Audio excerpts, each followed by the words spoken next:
So most people are gonna watch this video and the first thing they're gonna see is the new iPhone that basically came out. But some other people, they're gonna wonder, Tommy, I wonder what books you're reading. Because the real value, the real money is going to be in knowledge. Now, when I say poverty, guys, what I mean is very simple.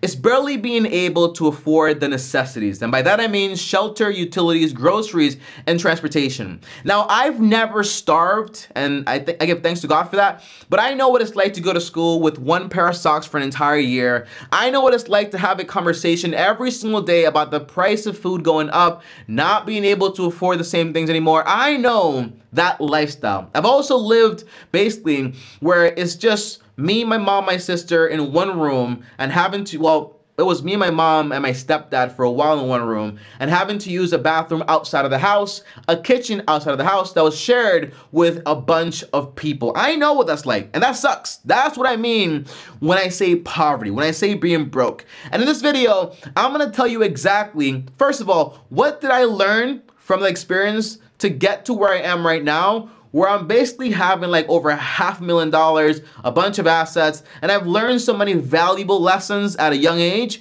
but it's all because I really don't want to live that type of lifestyle ever again. It's like okay to live there, but it's not okay to stay there. I don't think anybody likes that, okay? And that's the goal with this video. And when I say 3 generations, I mean because my mom went through that, my grandma went through that, and also my great-grandmother went through that. So I know that being poor is not just like physically not having any money in your wallet, like one of these modern wallets, by the way. I love this wallet, but it's not just that, okay? It's also a mentality type of thing. It's a state of mind type of thing. And you really want to change your thinking in order to get out of poverty. You stop being poor, not the day you have more money, but the day you change the way you think. And that's what I learned from my experience. Now, as always, guys, like this video on top. I also subscribe, hit the bell so you're notified, because I have more videos on this channel, for example, on investing and passive income and making more money. And that's also going to help you a lot when it comes to the tools necessary to actually start building wealth. Now, the very first thing, guys, that I learned is that keeping up appearances is super expensive. And I figured this out very early. And the earlier you figure it out, the faster you can start building wealth. Now, there was actually a study done in Shanghai, China in 2009. And when I say Shanghai, China, I mean, for example, the poor side of it, the slums, the ghetto. And they basically saw this pattern.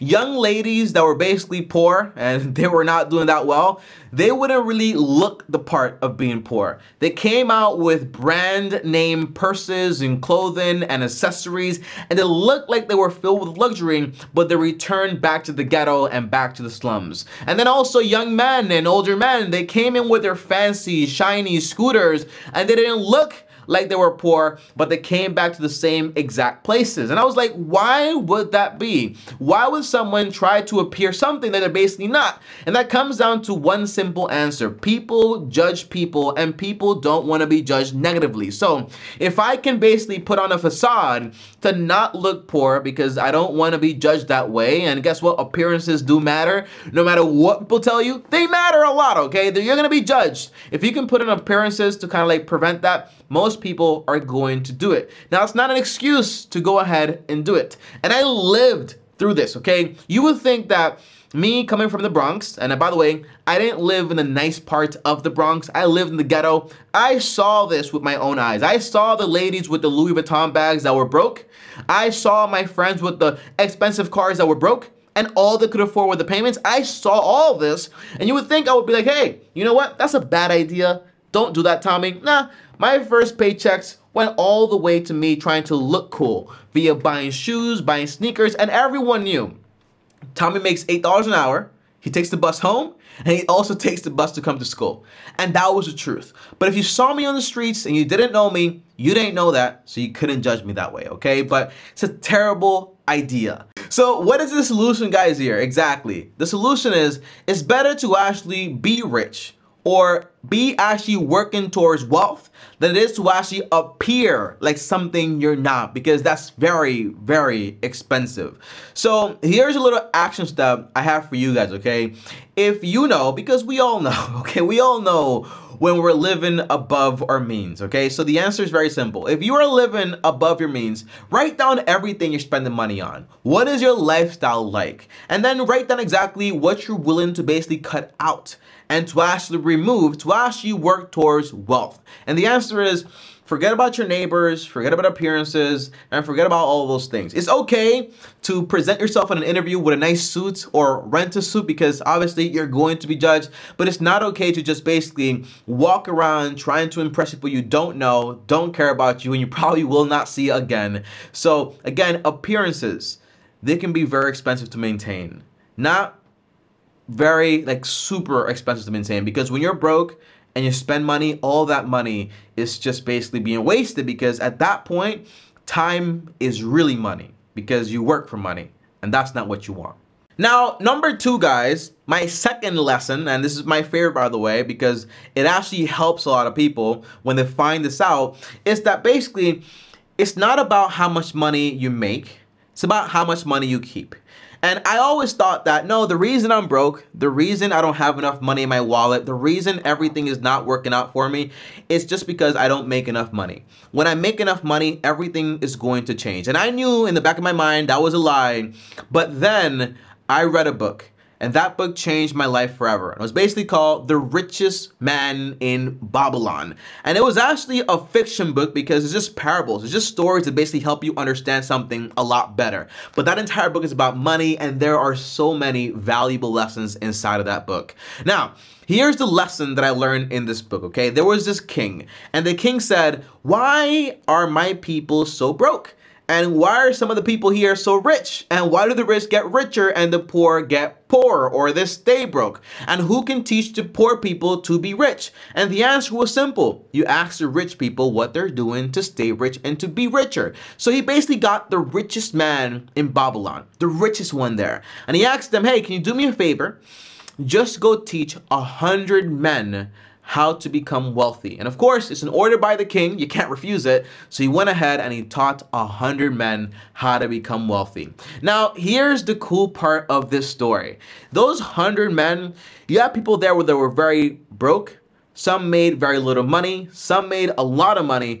But they were all equally broke in the sense that some made, for example, some were lawyers, some were doctors in today's modern sense, some were farmers, some were working at a restaurant or whatever, but they were all broke. They were all living paycheck to paycheck.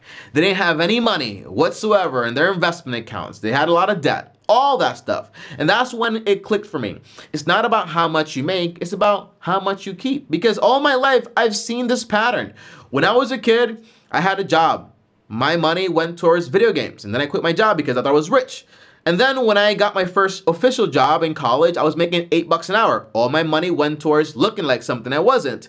And then I made $10 an hour. I was still broke. $13 an hour. I was still broke. And then I remember everything changed when I learned this simple rule, and then I was making $60 a week. And out of those $60 a week, I was able to save $6. And that's when I said, it's really not about how much money you make, it's about how much money you keep. So here's the action step for you guys, okay? So again, look at where your money is going. Cut out the things you basically don't need. And then on top of that, try to make a habit out of keeping 10% of all the money you make for yourself. Now you might say, "Tommy, all the money I make is mine," right? No, it's actually not yours, because most of the time you're spending your money on bills, on appearances, on this and that. No, just make it a rule. Just keep 10% of the money you make for at least 1 month or 2 months. And by the way, I say that because it's actually a terrible idea to save money, but it's actually a good habit to start practicing, which is basically setting aside part of the money you make and then realizing that you can still live on 90% of your income. And that does magic to the person that does it.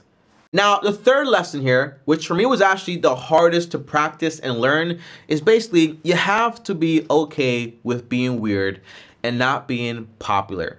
And you're going to become someone that is very different from most people. And here's why. Because if you try to accomplish financial freedom, which only about 3% of people actually accomplish, the answer is you're not going to be doing what everyone does. The majority, that 97% of people that are basically broke, paycheck to paycheck, or they're well off but they're not financially free, the answer is what they do is the popular thing. They are the majority. And by the way, guess what? I also learned that the popular things in life, the majority, they're not usually the best things, okay? The most popular restaurant is McDonald's. Is that good? Is that luxurious? The answer is, of course it's not, okay? So same thing with money habits. The same thing with what you do when you get paid. They're not gonna do the average thing, okay? Most people that get paid, they pay their bills, they have some money left over to spend it on themselves, okay? But when you decide to say, hey, I'm not going to do that anymore, you're going to be the oddball out because you're going to be doing something to accomplish something that most people don't accomplish, okay? So you got to do different things, obviously. And by the way, I think it's Einstein that said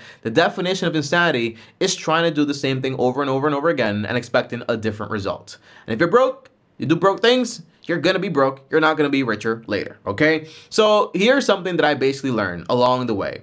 First of all, debt, it chains you. It locks you up. And I know what that feels like, okay? Because I remember my first investment ever in my career was a MacBook laptop, which I got from Apple, and it cost around $3,000. I had a 1K saved up. I had to, my mom gave me $1,000 actually, and I had to borrow $2,000 on a credit card, and I felt like I was going to be stressed the heck out, okay? And by the way, stress, anxiety, all these things are basically, they come with being broke and poor, okay? And you don't want that because guess what? That can basically decrease your lifespan, all right? And that's not good whatsoever. Look it up. Studies have been done on stress, anxiety, and what it does for the health. They don't do great things. In poverty, thinking about, am I gonna eat tomorrow? Am I gonna be okay? If I lose my job, that's not something you actually want in your life. Now, so what I try to do today is I try to stay debt-free.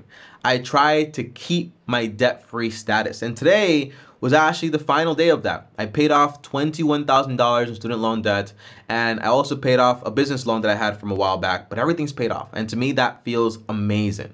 But there are no chains around me anymore, and that will liberate you in a big sense. Number two is, once you're done with that, save up for emergencies. And here's why. Having emergency money, it gives you peace. When I lost two of my jobs because one was seasonal and the other one I maxed out at work study and I had no income left except $60 a week, I knew what it felt like to be like, what the heck am I gonna do? Like, exactly, I don't know. And I was just looking for any job. Anything that came along, I was gonna do it because I had no space to actually try to recover. But when you have 3 months worth of emergencies or even 1 month, to get started, the answer is it gives you a little break. It gives you a little buffer in between whatever happens. Now, I highly recommend try to build up to 6 months at least, okay? But do 3 months to get started. So 3 months worth of your expenses is going to do awesome things for you. And the least amount of money you need, the faster you're going to get there. The richest man in the room is not the man with the most needs, it's the man that needs less, okay? That's the core idea. Third, invest money into the future because we're all heading there or for the future. And that means, for example, your retirement account. That means into, for example, index funds. That's what I do. That's what I love to do. So if you have a Roth IRA, if you're going to match your job, just look up Roth IRA, Tommy Bryson. I have videos on it, how to invest. I have videos on it, what to invest in. I have videos on it. All this stuff is for free on the channel. Now, look this stuff up, educate yourself on it. Books, they do amazing things for you. So that's one thing. And lastly, while you're also investing for the future, that 10, 20%, which by the way is more than enough because of compound interest, focus on paying off your home. The home you buy a home you can afford to pay off and actually own. Don't buy a home you can afford to make the payments on. It's terrible. It's what the bank wants, but that's not what's best for your pocket. And guys, those are the 3 lessons I've learned so far. Appearances are very expensive to maintain. It's not how much money you make, it's how much money you keep. And lastly, you have to do weird stuff because most people, they're doing the average and the average is broken poor, and that's not what you want to do. And by the way, remember, the minute you decide to change your mind, that's the day you stop being broke. It's not about how much money you have in your wallet, it's about your mindset. And once you start the path, you made it. All right, the path is the finish line. Sounds weird, but you get it once you start it. By the way, if anybody's interested, I have a full course down below on how to achieve financial freedom step by step. So if you want to take that course, I also have a discount code, I think. Invest in yourself is also valuable. I put this all the way at the end because I give you all the free stuff already. You don't need the course, but if you want it to be organized and you want to have like an exact plan and you want to get it done and you don't want to be alone while you do it, the answer is the course is there, okay? All right, guys, thanks for watching. As always, like, subscribe, hit the bell to be notified. Comment down below money so I know you made it all the way to the end of the video. On top of that, up here is another video. Over here's my face, Clint Surab, and as always, Long Term Team officially out.